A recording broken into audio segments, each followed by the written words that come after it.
All right. All right. So welcome today for a presentation on mindful listening. We spend most of our lives practicing some form of communication. 60% of that communication is spent listening. Out of that 60% of the time that we're listening, we're only taking in 20% of that information. It's mind-boggling, only 20%. Slide. Hearing and listening. Hearing is a sense that allows you to perceive sound, so there's a difference between hearing and listening. Hearing is a physical act. It's really the brain's reception of sound waves coming in. Listening, on the other hand, is a mental process. It requires concentrating, and it's really a skill, much learned, like speaking is. The quieter you become, the more you can hear. Mindful listening should be extremely important to all the leaders in this room. Leaders can tend to spend a lot of time talking, providing instruction, interpreting behavior, directing, disciplining, and driving results. How much time is really spent listening?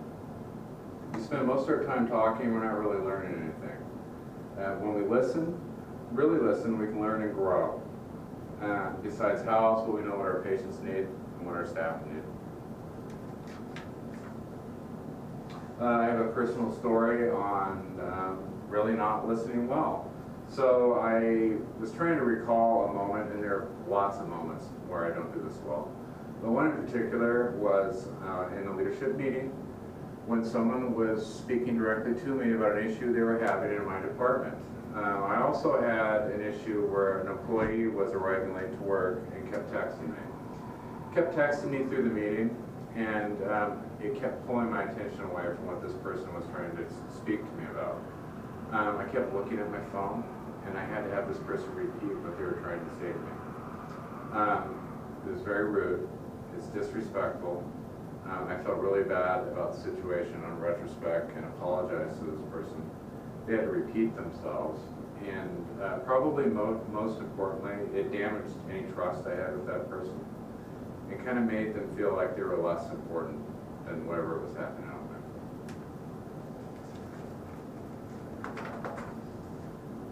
there. Little educational background. According to Elizabeth Dorrance Hall, PhD, whose primary focus is the psychology of communication, there's even a distinction between mindfulness and mindful listening. Mindfulness is the practice of paying attention and being open to the present moment, whereas mindful listening is about being fully present, interacting with the others, rather than thinking about your to-do list, where you're going to have the dinner that night, where you're going to do on the weekend, high school crush, whatever's going through your head. Being present in the moment. And as I alluded at the beginning of this presentation, it's a multifaceted skill that takes time and practice to develop. There are three main areas we're going to focus in on today, since this is a quick down and dirty of mindful listening. First will be the mental focus, and really, number one, external stimuli. Your cell phones, music, overhead pages. Even the temperature in a room is external stimuli that can disrupt a conversation that you're trying to have. Other people in the room. We've all had those moments where we've tried having a conversation with someone and there are multiple conversations happening at the same time. If that conversation is so important, maybe you should reschedule it or have it somewhere else. Leaping ahead. We've all been on the receiving end of a conversation where the person is interrupting us, trying to predict what we're going to say or where we're going in a conversation. It happens all the time, and we do it ourselves. We need to try and be mindful when we're doing this, and we need to stop ourselves. One of the reasons this happens is the human brain is working at a much higher rate than verbal speech or language. So you're receiving this conversation at a much slower rate than your brain is processing it. So your brain is pushing to leap ahead. You've got to learn somehow to slow it down. Deep breathing, catching yourself when you're doing it, and resetting yourself, and paying attention and generally being interested in what the person has to say. And there are some tools to do that. Nodding, paraphrasing what the person is having to say. That keeps you engaged in the conversation. Tuning out distracting thoughts. Before you have a conversation, you're going to go into a meeting, take a moment to take a deep breath, and maybe spend 2-3 minutes in meditation. It sounds a little weird, but clearing your head before you go into an important meeting or have an important conversation can make all the difference in the world. And above all, be empathetic. When you're anxious or angry, it kind of comes across when you're having a conversation and the other person can pick up on it. Body language, that's the physical. You want to have open and inviting posture when you're having a conversation. And ideally, in the conversation, your body language is going to flow with the person that you're talking with. So if the person you're talking with is stiff, upright, professional, you're going to pretty much remain in that posture also. If they're laid back, relaxed, you're kind of going to get laid back and relaxed also. It's kind of a give and take in the conversation. Don't fidget. Maintain eye contact. That's very important, especially in European cultures. Which, to point out, be aware of the other cultures in the room because eye contact is very negative, especially in Asian cultures. But in Northern European cultures, eye contact is important.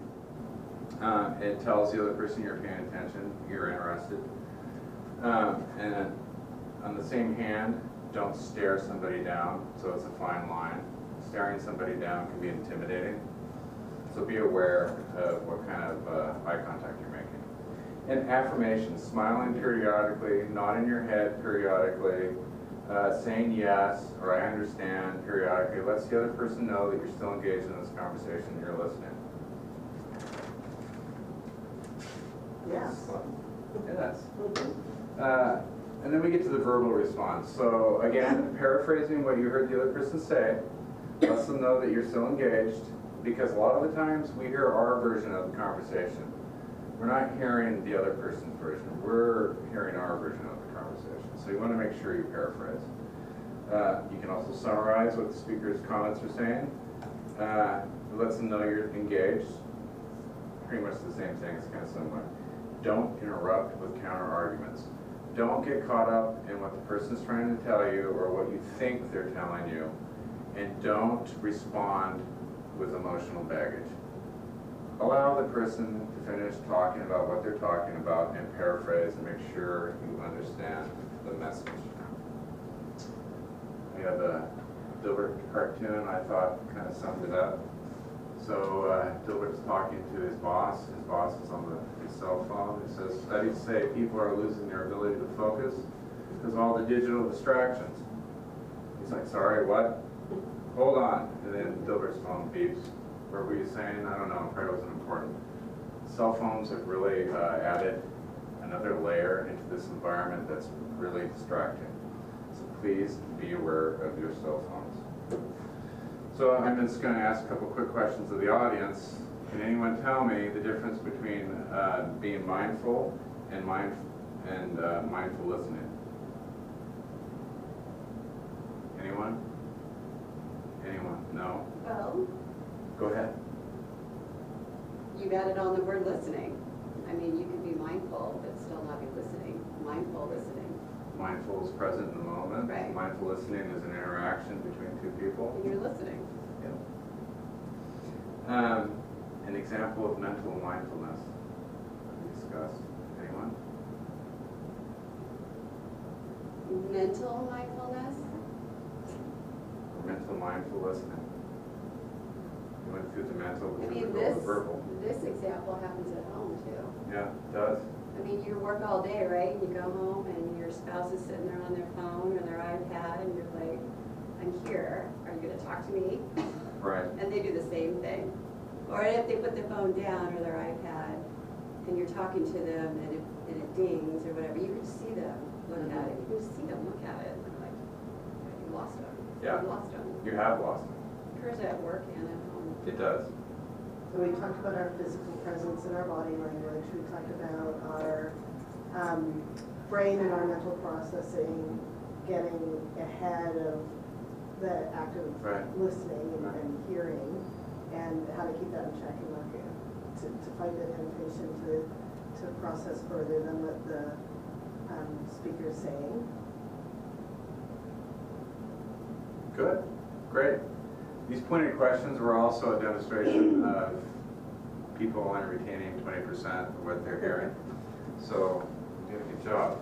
Thanks for listening, Kathy. She's a better listener. So, next slide, please. Remember that mindful listening is the most important part of communication, and hearing is not listening.